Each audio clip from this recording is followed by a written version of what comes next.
I'll fight any Listen, 147 pounds. This is a true story, right? And Ryan can back this up.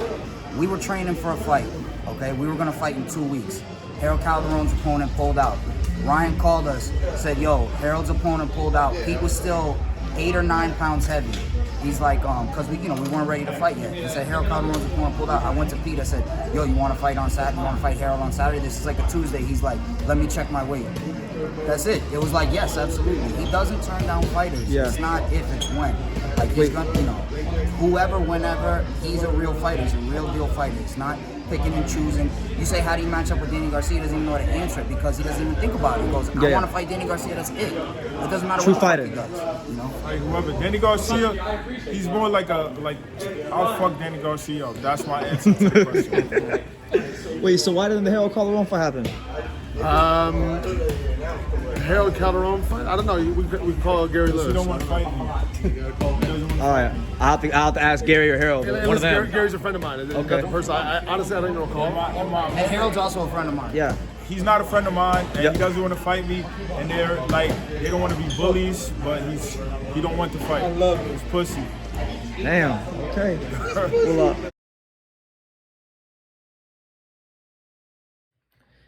The Untouchable True School Sports Empire proudly presents something the boxing game's been missing. Hey, what's going on? It's your boy BT, and I came here to talk some boxing with the thousands of True School Sports subscribers. Now, make sure you guys take the time to hit that like button, and definitely take the time to subscribe if you're new to the channel, and all that will be greatly appreciated. And you sure as I won't be disappointed because it's the home of boxing. Now, listen, man, listen. I went to a local fight card this past weekend, and while I was at the local fight card, bad promotion, shout out to Blake Davis. But while I was at the local fight card, I ran into welterweight contender, Pistol Pete Dobson. Pete Dobson of the Bronx, New York. A really underrated fighter, a fighter that I think is going places, and a fighter that I think is primed. I mean, I'm talking about primed to have a huge breakout 2022 because, he had some managerial issues early in his career, promotional issues early in his career, stagnated him. Now he's got back to winning ways, had about 3 or 4 fights in 2021. And I really think he's due for a big step up fight, like a showbox caliber fight. And I think that will come soon. Now look, I was interviewing him last night, right? And I was talking to him about his career and just what he wants next. And a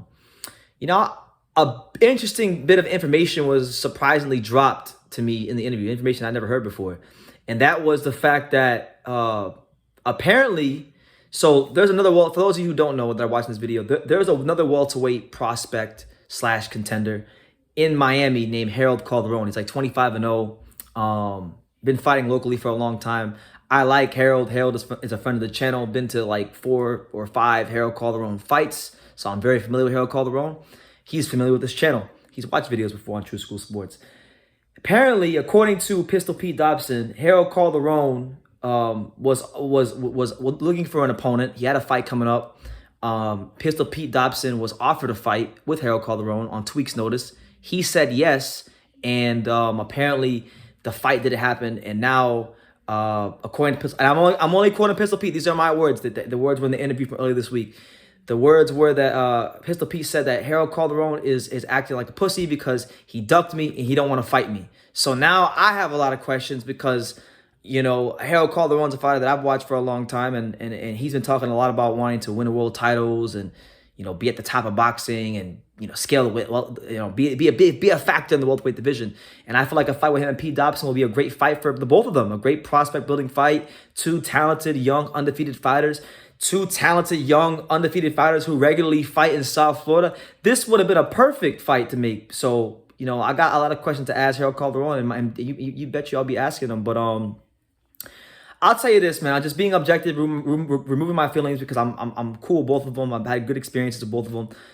Talking about the Harold Calderon side of things, I really feel like he got to take this fight. He should be taking this fight because objectively, Harold Calderon has been for a long time now. He's been fighting these no-hopers, these hand-picked opposition fights to pad his record.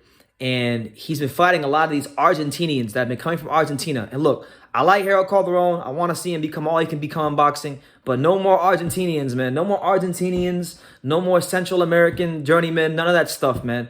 Fight someone that is at actual risk. Fight a real risk. Because if you don't, you're going to be relegated to just being a local fighter your whole career. And I don't want to see Harold Calderon be a local fighter his whole career. I want to see Harold Calderon push onwards or upwards towards greater things. And look, if he goes on Showbox and fights Pistol Pete, and loses, but gives a great account of himself, then more people will know who he is. And if he wins, oh my God, of course he goes on to bigger and better things. So I really feel like he needs to take this fight. I have a lot of questions to ask him, and mind you, I will be asking these questions soon. As far as Pistol Pete Dobson, look, Pistol Pete, very good fighter. Someone that's very talented. Someone that I've seen spar in the gym. He's someone that has been on. He fought on the Pacquiao Thurman undercard against this guy named Emmanuel Medina, who was like 15-0 or 16-0, something like that. Beat him. He beat Jeremy J. Flash Nichols, who was a decent fighter for the WBC USMBC title, which is a decent regional title to have in your collection. So he's done some cool little things in boxing. He's been a guy that's been in these camps with top fighters like Jaron Ennis, Terrence Crawford, Adrian Broner, and the list goes on and on. But he just hasn't had the right backing, because one thing you guys must understand, you could be the most talented fighter in the world, but building a prospect takes money. It takes capital. And Pistol Pete hasn't always had the money or capital behind him. He does now with Jeff Ports and Beta Bay Boxing, and now with Ryan Rickey as manager. Harold Calderon was kind of the same thing. A fighter that came up the hard way, didn't get paid a lot for his first couple of fights. And now he's had to come up the hard way, and now he's got Gary Lewis, the former manager of Antonio Tarver, one of the lead guys at PBC behind the scenes. Started his own promotional company, Signature Punch Promotions, and now he's got money behind him. So these are guys that are no stranger to going through things in boxing. These are two guys that I think have a lot to prove. And as far as the top fights I want to see in 2022, I want to see Pistol Pete versus Harold Calderon. I got questions about both of them. I got questions about Pete. I got questions about Harold. I want these questions answered. I want to know who's the best, because look, I don't watch boxing for any other reason other than to find out who's the best. And you can't be, and look, right now here, like right now we're talking about two fighters that fight a lot in South Florida. And one guy, Harold Calderon, claims he's the king of Miami, but you can't call yourself the king of South Florida, the king of Miami, if all you're doing for the most part these last 3, 4, 5 fights, you're fighting these Argentinian fighters. No more Argentinians. Fight a young, hungry, undefeated fighter that resembles yourself. And for Pistol Pete, you can't just say, you're a top this and top that, and talk the way he talked in the interview I had, and not step up. So I feel like if push comes to shove, both these guys will fight each other, and I want to see this fight next. No ifs, ands, or buts about it. And I've gotten Pete's side of the story. I want to hear Harold's side of the story, because it does. Obviously from Pete's side, it sounds bad. Harold Calderon was looking for an opponent to fight Pete.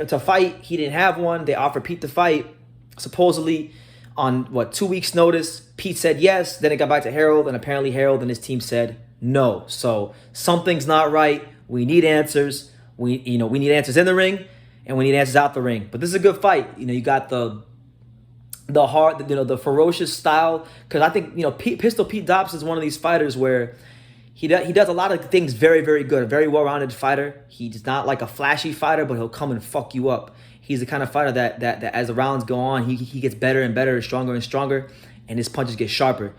And Harold Calderon, he's a fighter that he's got good boxing skills, can jab and move very well. A lot of people question his power, but I've seen him. I'm sat ringside for his fights. He's got heavy hands. He's the kind of fighter that you don't got that one punch knockout power, but he breaks you down systematically. And I've heard the same thing from people who have sparred him. So I want to see this fight. I think this will be a good fight. I think these are two. I know Harold's a fighter that doesn't think he'll lose.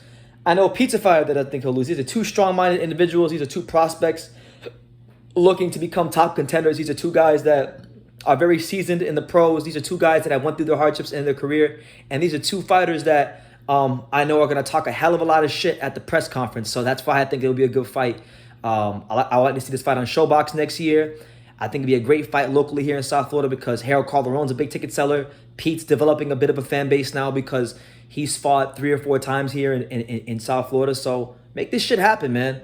Listen, one thing about this platform here on True School Sports. True School Sports is the home of boxing. All right, the home of boxing.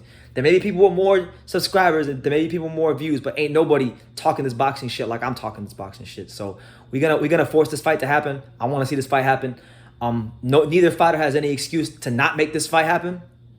Unless the only way I'll give either fighter a pass for not making this fight happen in the first 6 to 8 months of next year is if one of them gets a ridiculous offer, like against a top welterweight, like a big name that we all know, like a Sean Porter or a Crawford or a big name on TV for like 6 figures or more. If someone like that happens, then I'll give it a pass. But until then, no excuses, no dishonor. We want this fight to happen come 2022. So yeah, that's the news, man. That's my follow-up video to the interview I just dropped. If you haven't seen it, go check it out. Pistol Pete Dobson calls out Harold Calderon and Danny Garcia. He called out Danny Garcia too. He said Danny Garcia, he'll beat Danny Garcia's ass. He said that Harold Calderon was ducking him. He don't want no smoke. So Pistol Pete Dobson has written a lot of checks with his mouth that his ass is gonna have to cash. And I have zero doubt in my heart and in my mind that Pistol Pete is more than willing to try and to get in that ring and cash those checks that his mouth has written in the interview I did with him. So you guys leave your comments down below. Make sure you guys take the time to subscribe. And like I say in every single one of these videos, you can love me or you can hate me, but I'm just a kid from Daniel. So until next time, take care, guys.